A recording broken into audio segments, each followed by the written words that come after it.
ಒಂದನೇ ರಾಜರಾಜ ಮತ್ತು ಒಂದನೇ ರಾಜೇಂದ್ರರಂತಹ ಸುಪ್ರಸಿದ್ಧ ಆಡಳಿತಗಾರರಿಗೆ ಹೆಸರುವಾಸಿಯಾದ ಚೋಳ ಸಾಮ್ರಾಜ್ಯವು ಅವರ ಆಳ್ವಿಕೆಯಲ್ಲಿ ತನ್ನ ಉತ್ತುಂಗವನ್ನು ತಲುಪಿತು.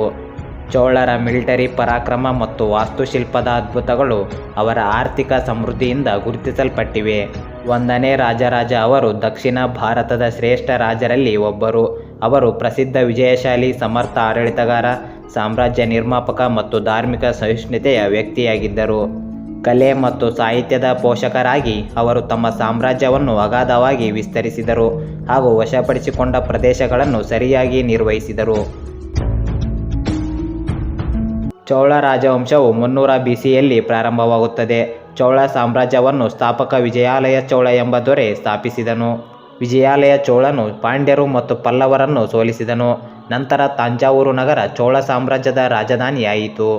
ಇದಕ್ಕೆ ಪ್ರತಿಯಾಗಿ ಪಾಂಡ್ಯರಾಜ 2ನೇ ವರಗುಣವರ್ಮನ್, ಪಲ್ಲವರ ರಾಜ 3ನೇ ನಂದಿವರ್ಮನ್ ಚೋಳರ ಮೇಲೆ ದಂಡೆತ್ತಿ ಹೋಗಲು ಪ್ರಯತ್ನಿಸುತ್ತಿದ್ದರು.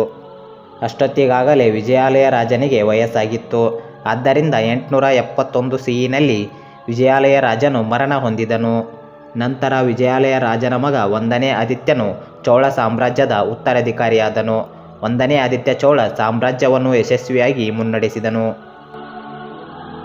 ಚೋಳರು ಪುರಾತನದ ದಕ್ಷಿಣ ಭಾರತೀಯ ಹಿಂದೂ ಕುಟುಂಬವಾಗಿದ್ದು ಕಾವೇರಿ ನದಿಯ ಕಣಿವೆಯನ್ನು ಸ್ವಾಧೀನಪಡಿಸಿಕೊಂಡರು. ಅವರು ತಮಿಳು ಎಂಬ ಪ್ರಾಚೀನ ಶಾಸ್ತ್ರೀಯ ಭಾಷೆಯನ್ನು ಮಾತನಾಡುತ್ತಿದ್ದರು. ಚೋಳರ ಅನೇಕ ರಾಜರ ಸಾಲುಗಳ ನಂತರ ಬಂದಿದ್ದೇ 1ನೇ ರಾಜರಾಜ ಚೋಳ. ಇವರು ಚೋಳ ಸಾಮ್ರಾಜ್ಯದ ಶ್ರೇಷ್ಠ ರಾಜ ಎಂದು ಪರಿಗಣಿಸಲ್ಪಟ್ಟಿದ್ದಾರೆ. ಇವರು ದಕ್ಷಿಣದ ಭಾರತದ ರಾಜ್ಯಗಳನ್ನು ವಶಪಡಿಸಿಕೊಳ್ಳುವ ಮೂಲಕ ಚೋಳ ಸಾಮ್ರಾಜ್ಯವನ್ನು ಹೆಮ್ಮರವಾಗಿ ಬೆಳೆಯಲು ಬೀಜ ಬಿತ್ತಿದರು. ಇವರಿಂದ ಚೋಳ ಸಾಮ್ರಾಜ್ಯವು ದಕ್ಷಿಣದಲ್ಲಿ ಶ್ರೀಲಂಕಾ ಮತ್ತು ಈಶಾನ್ಯದಲ್ಲಿ ಕಳಿಂಗವರೆಗೂ ವಿಸ್ತರಿಸಿತು ಮತ್ತು ಉತ್ತರದಲ್ಲಿ ಚಾಲುಕ್ಯರೊಂದಿಗೆ, ದಕ್ಷಿಣದಲ್ಲಿ ಪಾಂಡ್ಯರೊಂದಿಗೆ ಅನೇಕ ಯುದ್ಧಗಳನ್ನು ಮಾಡಿದರು. 1ನೇ ರಾಜರಾಜನು 993 CEಯಲ್ಲಿ ಶ್ರೀಲಂಕಾವನ್ನು ಆಕ್ರಮಿಸಿದನು. ರಾಜರಾಜನ ಶಕ್ತಿಶಾಲಿ ಸೈನ್ಯವು ಹಡಗುಗಳ ಮೂಲಕ ಸಾಗರವನ್ನು ದಾಟಿ ಲಂಕಾ ರಾಜ್ಯವನ್ನು ಸುಟ್ಟು ಹಾಕಿತು. 1ನೇ ರಾಜರಾಜನು ಉತ್ತರ ಮತ್ತು ವಾಯುವ್ಯದಲ್ಲಿ ತನ್ನ ವಿಜಯವನ್ನು ವಿಸ್ತರಿಸಿದನು. ಅವರು ಚಾಲುಕ್ಯರ ರಾಜ ಸತ್ಯಾಶ್ರಯನ ವಿರುದ್ಧದ ತನ್ನ ವಿಜಯಕ್ಕೆ ಹೆಚ್ಚು ಪ್ರಾಮುಖ್ಯತೆಯನ್ನು ನೀಡಿದರು. 12,000 ಸಂಖ್ಯೆಯ ಸಮುದ್ರದ ಹಳೆಯ ದ್ವೀಪಗಳ ನೌಕಾಪಡೆಯ ವಿಜಯ 1ನೇ ರಾಜರಾಜನ ಕೊನೆಯ ವಿಜಯಗಳಲ್ಲಿ ಒಂದಾಗಿದೆ. ದಕ್ಷಿಣ ಭಾರತದ ಇತಿಹಾಸದ ಈ ಅವಧಿಯು ಅತ್ಯುತ್ತಮ ಸ್ಮಾರಕವಾದ ತಂಜಾವೂರಿನಲ್ಲಿರುವ ಭವ್ಯವಾದ ಶಿವ ದೇವಾಲಯವು 1ನೇ ರಾಜರಾಜನ ಮಹಾನ್ ಆಳ್ವಿಕೆಯನ್ನು ಸ್ಮರಿಸುತ್ತದೆ. ಈ ದೇವಾಲಯವು ಅದರ ಬೃಹತ್ ಪ್ರಮಾಣದಲ್ಲಿರುವ ವಿನ್ಯಾಸದ ಸರಳತೆಯಿಂದಾಗಿ ನೋಡುಗರಿಗೆ ಆಕರ್ಷಣೀಯವಾಗಿದೆ. ಈ ದೇವಾಲಯವನ್ನು ವಿಶ್ವ ಪರಂಪರೆಯ ತಾಣವೆಂದು ಗುರುತಿಸಲಾಗಿದೆ. 1ನೇ ರಾಜರಾಜನ ಆಳ್ವಿಕೆಯು 23ರಿಂದ 29ನೇ ವರ್ಷದವರೆಗೆ ಶಾಂತಿಯನ್ನು ಅನುಭವಿಸಿತು ಮತ್ತು ರಾಜನು ತನ್ನ ಆಂತರಿಕ ಆಡಳಿತದ ಕಾರ್ಯಕ್ಕೆ ವಿನಿಯೋಗಿಸಿದನು. ತಂಜಾವೂರಿನ ರಾಜರಾಜೇಶ್ವರಿ ದೇವಸ್ಥಾನದ ಕಟ್ಟಡ ಮತ್ತು ಅದಕ್ಕೆ ನೀಡಲಾದ ವಿವಿಧ ದತ್ತಿಗಳು ಮತ್ತು ಉಡುಗೊರೆಗಳು ಆ ವರ್ಷಗಳಲ್ಲಿ ರಾಜನ ಆದ್ಯತೆಗಳಲ್ಲಿ ಪ್ರಮುಖ ಸ್ಥಾನವನ್ನು ಪಡೆದುಕೊಂಡವು. 1ನೇ ರಾಜರಾಜನು ತನ್ನ ಆಳ್ವಿಕೆಯ ಕೊನೆಯ ವರ್ಷಗಳಲ್ಲಿ ಕಂದಾಯ ಮತ್ತು ವಸಾಹತುಗಳನ್ನು ನಡೆಸಿದನು.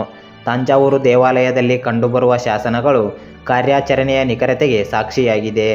1ನೇ ರಾಜರಾಜ ಅವರು ದೇಶವನ್ನು ವಿವಿಧ ಜಿಲ್ಲೆಗಳಾಗಿ ವಿಭಜಿಸುವ ಮೂಲಕ ಆಡಳಿತದ ವ್ಯವಸ್ಥೆಯನ್ನು ಸುವ್ಯವಸ್ಥಿತಗೊಳಿಸಿದರು ಮತ್ತು ವ್ಯವಸ್ಥಿತ ಭೂ ಸಮೀಕ್ಷೆಗಳ ಮೂಲಕ ಆದಾಯ ಸಂಗ್ರಹವನ್ನು ಪ್ರಮಾಣೀಕರಿಸಿದರು. ಸುದೀರ್ಘ ಆಳ್ವಿಕೆಯ ನಂತರ 1ನೇ ರಾಜರಾಜ ಚೋಳ ಅವರು 1014 CEಯಲ್ಲಿ ನಿಧನರಾದರು. ಅವರ ನಂತರ ಅವರ ಮಗ 1ನೇ ರಾಜೇಂದ್ರ ಅವರು ತಮ್ಮ ಸಮರ್ಥ ತಂದೆಯ ಯಶಸ್ಸಿನ ಕಥೆಗಳನ್ನು ಮುಂದುವರೆಸಿದರು.